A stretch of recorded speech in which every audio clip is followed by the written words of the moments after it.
Hello, welcome to the CNC Show, bringing you relevant, creative, and community discussion. I'm your host, Tracy Crain. I'm joined by KABF Program Director and Station Manager John Cain. We'd like to thank you for tuning in today. We'll be continuing our discussion on poetry. We have a very special guest with us. His name is Mark Fleischer. Fleischer spent several years covering combat as a military reporter.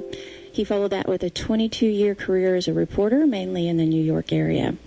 Mark submits to several publications here in the Arkansas area, including the ArkansasFreePress.com, and you can go there and check out his work at any given time. Mark has a new book that's out, and he is joining us today to kind of talk to us a little bit about his work and what he does and his new project. Mark, are you there? I am. Good morning. Good morning. It's a pleasure to have you here. Pleasure to be with you. It's great. So tell us a little bit about yourself. Well, I've lived in Albuquerque for a little bit under 2 years. I grew up in New York City. I went to college in southeastern Ohio at Ohio University. Went in the Air Force after that, including a year in Vietnam. Worked in newspapers for about 22 years. And then I kind of got burned out and worked in county government in New York, upstate New York, for about 17 years, and then retired and did freelance work in newspapers, magazines, and as I say, I've been out in New Mexico for 2 years now. That's wonderful. Tell us a little bit about the new project that you have. The new project. Well, I've been editing a book by a friend of mine who's obviously a writer because it's his book. It's a mix of prose and poetry, and his book is coming out in November, and it's been a labor of love because for a lot of reasons. Number one, it's some very good writing, and number two, it kind of took me back to my newspaper days doing that editing. And the other thing that's coming along, actually next week, I'm taking a class at Central New Mexico Community College on Vietnam, politics, war, and culture. Figuring I spent a year there, and I may as well try and learn as much as I can about it, because it's still something that's very much with me. All right, that sounds fantastic. You certainly have a lot of work going on. Yes. Tell me something. How does a combat reporter go from reporting the news to writing books about poetry? What's the transition there? That's a very good question, because I've only been writing poetry for about 4.5 years. Quite honestly, I never liked poetry. I didn't understand it. And it still sometimes comes very difficult for me. I would consider myself more of a narrative poet, telling a story, as opposed to, a lyrical poet where there's a lot of imagery. And I guess the narrative part of it comes from my journalism background. When you're out there, you're telling a story and you're throwing the facts out, very plain for people to read and understand. And some poetry can be very lyrical and very full of images and imagery, and you kind of, you might read it and say, what does all that mean? So I do have somewhat of a difficult time, although it's getting easier, of writing lyric, in a more lyrical style. But and I started writing poetry about 4.5 years ago, when I shortly after I reconnected with a wonderful woman who I knew a long time ago, and she has more or less become my muse, and is the reason for why I'm living in Albuquerque, New Mexico. Love is a great inspiration. And I think there's been more songs written about love than probably anything, any other topic in the world. I think that's very true, and probably more poetry too. Why don't you share a poem with us? Let's introduce our listeners to some of your work and kind of let them, take a listen for themselves. Okay. My book is called Moments of Time, and it's been out for I guess, about 7 or 8 months now. And this is probably, I think, the last poem I wrote before I sent the manuscript to my publisher. And we had, here in Albuquerque, we had a house guest for a week, and it was a very difficult time for a lot of reasons. And for her health reasons, we took her back home to California. And Merle, my partner, and I decided we needed to go to the ocean, which we both think is very restorative, to kind of, get grounded again. So this poem is called Ocean Gifts. A beach is but a beach when eyes see only expanses of sand and water. A beach is more when rocks jaggedly carved and whittled by infinite waves, millennium after millennium, rise from the crashing tide. A beach is more when stone cliffs plunge to the sea, when headlands majestically oversee their domain, when winged sentinels remain silent except for warning alarms should interlopers disturb their roost. What did the eye see 10,000 years before? What may the eye see 10,000 years ahead? A generation past, a loved one since taken. Now the water suctions remorse and regret from the soul, transfusing renewal and rebirth into welcoming veins, lubricating heartstrings, nourishing memory, loving once more, breathing anew when a beach is more than a beach. It's beautiful. Thank you. I actually just returned from the ocean, and so I feel very connected with that poem. Yeah, this took place in the beaches around the San Francisco area. I have a question for you. Yes. Do you think that poetry should be taught in a classroom? Do you think it can be taught in a classroom?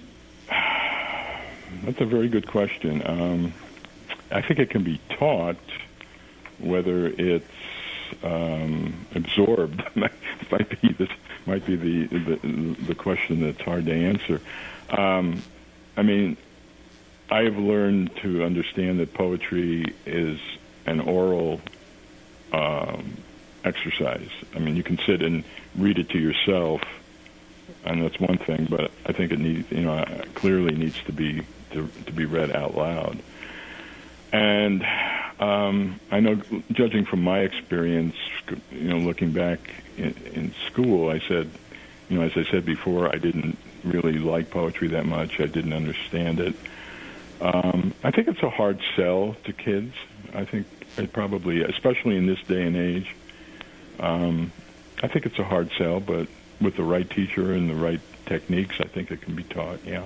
Yeah, absolutely. I agree. Whenever I start thinking about the process of teaching creative writing, a lot of things come to mind.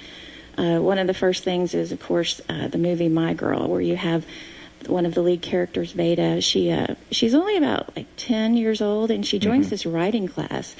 And she's in there with all of these people who are kind of her seniors.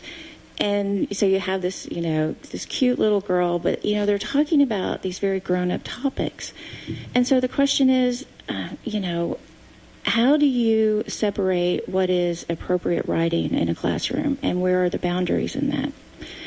My other thought is, I was a teacher for quite some time. I was associate professor of writing for several colleges here in Arkansas, but then I've also worked as a professor of psychology at the University of Memphis, and I taught nurses and education majors. And we kind of talked about the different things that go on from birth to death. And so I've done my share of time in the classroom, especially when it comes to creative writing and talking about poetry, because we always have those segments in our courses. And consequently, whenever I was in school, I had a creative writing teacher. His name was Mark. His name was Mark Beggs, and he is actually a local writer. He's done lots of articles for the newspaper, and then he published his own book and different things like that. And I find it interesting that in many ways I have followed in his footsteps, but it's always kind of neat to see those connections about those people that sort of passed information on to you. But, right. When you're in the classroom, though, they tend to want to compartmentalize everything. And it's very difficult to do that because when you get into the world of poetry, you're looking at endless boundaries. There's so many different areas that people can concentrate on. And what's to say that one muse is better than the other? It's an interesting thought. Yeah, last summer I took a creative writing poetry class at the community college, and there were, I think, 13 students, ranging in age from 17 to me. I was the oldest in the class, and you're right. I mean, there was a wide array of styles of subject matter, and it was really interesting. And that's another kind of facet of the poetry community around Albuquerque and Santa Fe, which is just an hour away. That the poetry community here, first of all, it's extremely welcoming. I showed up on the scene and got my courage up after a while and started reading at open mics, and people are just very, very encouraging. But the community itself is very, very diverse in both makeup and in their styles of poetry, and there's room for everybody, which is a great thing. I agree. I found something that's kind of interesting. I'd like to share it with you, and it's Sure. It was an article that was written in the Telegraph, and it's called "How Poetry Can Change Lives." And there is this particular poet. His name is John Burnside, and he had just won the T.S. Eliot Award for his writing. And these were kind of some of the thoughts that he shared, and I thought it was just a wonderful piece, and I want to share some of these thoughts with you. Absolutely. He goes, "It's unusual for me to wake late to the sound of London traffic on a Tuesday morning, with vivid and apparently real memories of having spent a large part of the previous evening discussing the importance of poetry with poets and journalists, radio, and even television interviewers. So winning this year's T.S. Eliot Award was thought-provoking as it was gratifying to the ego and restorative of the blank balance. Normally, I wake in the countryside to the sound of my neighbor's sheep and the occasional buzzard, and on one level, that is what most of my poetry is about every day.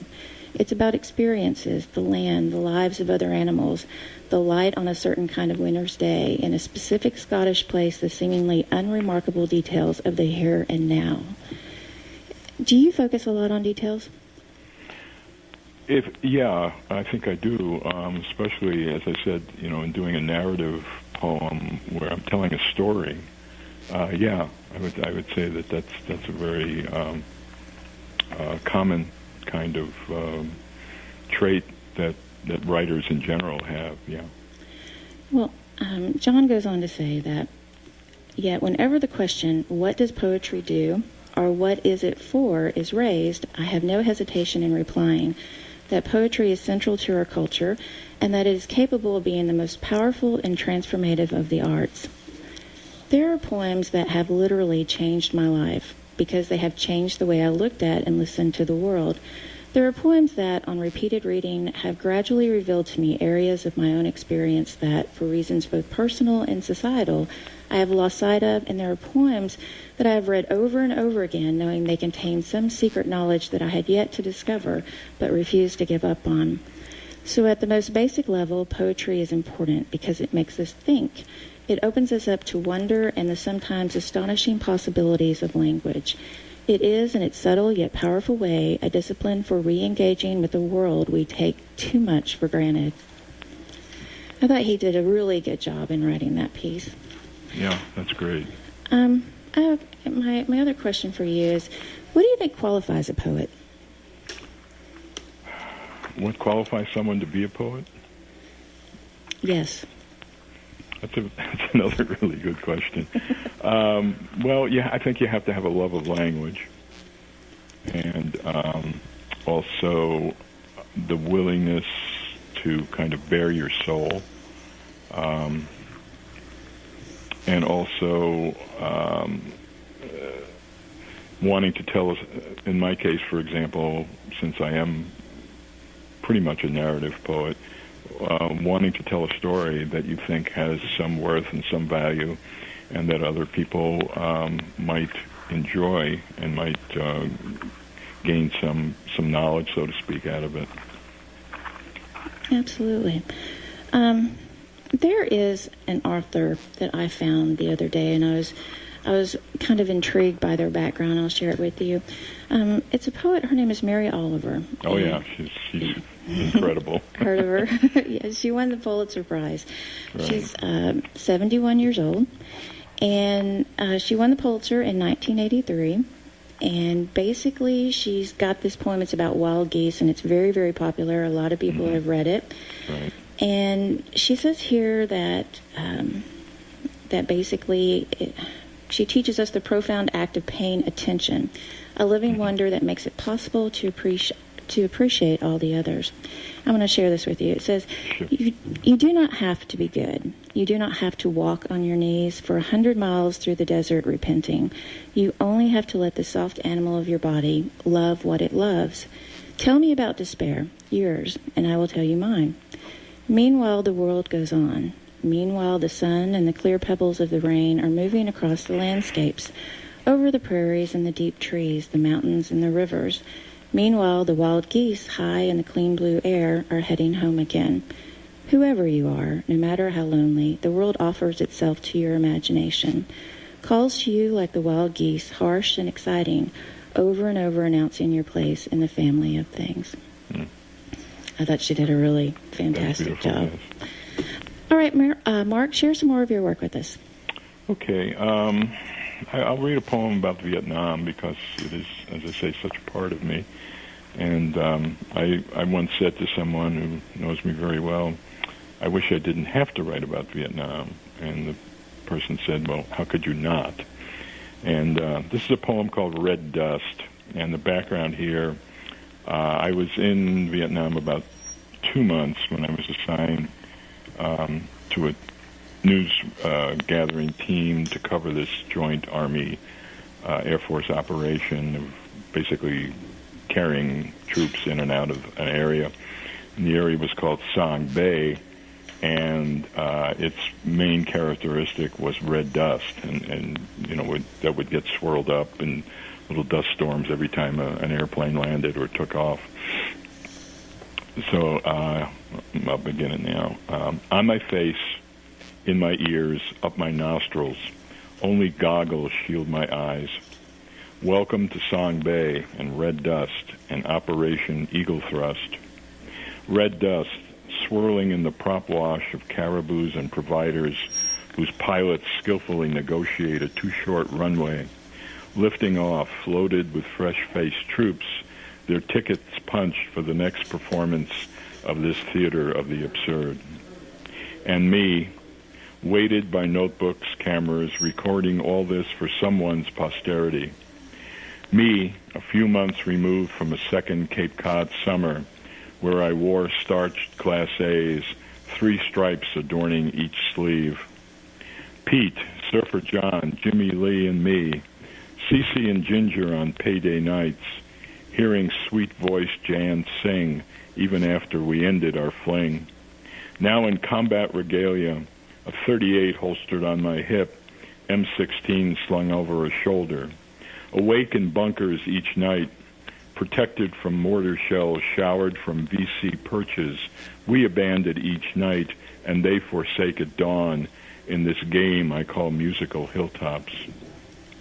If there is a God, I will find a long and steamy and powerful shower to dissolve red dust. Not yet, God says.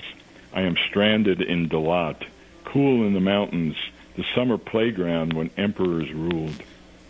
Pallets of lettuce bound for the general's mess bump me from my flight. General's mess.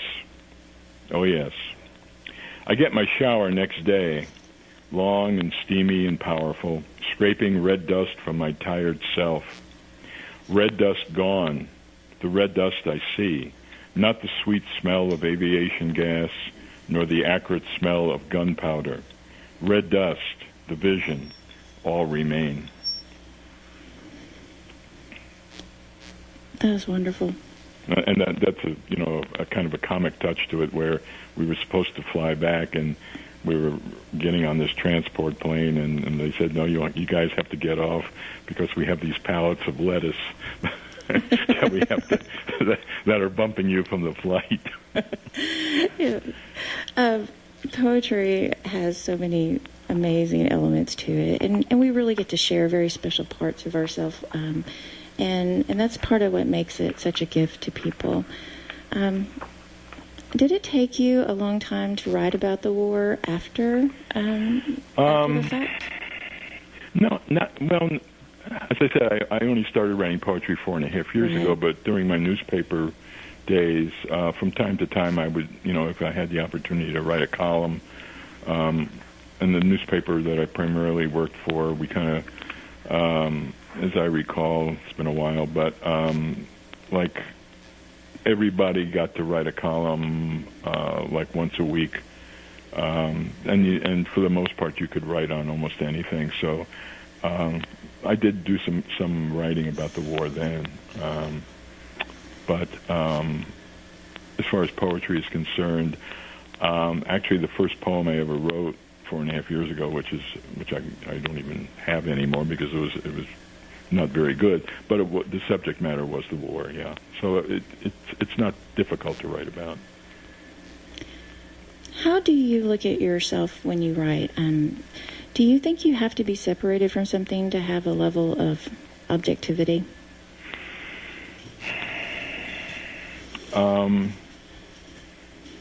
Probably to some degree, yeah. I have kind of got a quirky way of writing. I have to write with music in the background. I can't write I can't write in silence. I never could, even in college, writing a term paper or something like that. I had to have music playing. I used to drive roommates crazy because I'd tell them to go to the library if you wanted quiet.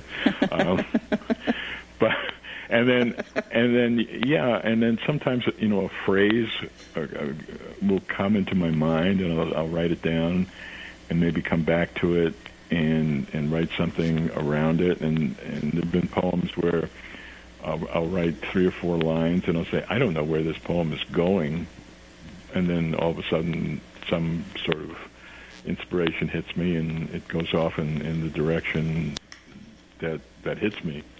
So, and those lines, those phrases can almost appear anywhere. I mean, literally driving around town, or just thinking about something, or actually, perfectly honest, sometimes in the shower I get a phrase, and I go write it down. So you never know where it's coming from. And as far as being objective, not all the time, because you write a lot of stuff that's very personal, which of course is subjective and emotional. So it depends, I guess, on what particular poem you're writing at the time. Okay. I was reading something here. It says, if it ain't broke, fix it, because anything in this world can be improved. Do you think that we should fix poetry? The professor I had last summer, the poet, also writes songs, and he would start off each class reading a poem, sometimes his own, and when he would start off with one of his own poems, he'll say, I wrote this 5 years ago or 7 years ago or whatever, and I picked it up the other night, and I changed this line or that word. And he said, don't ever be afraid to take a poem that you've written in the past and work on it again in the hopes of improving it. So looking at your own stuff, and I've done that. I mean, there are poems in my book that I wrote 2 years ago, 3 years ago, and then when I looked at them, say last summer or last fall, in preparation for the book, I looked at them and I said, well, gee, I think I can work on this and make it better. Absolutely. Mark? Because it's, it's lacking something, and I thought I could, improve it, and hope I did. Yeah, absolutely. And that's so true for many things. I want to thank you, Mark, for being here with us today. I want to thank all of our listeners for joining us on the CNC Show. If you would like to be a guest or if you would like to contact us, feel free to email us at ccshow88@gmail.com. Thank you so much. Have a great afternoon. Thank you, Tracy.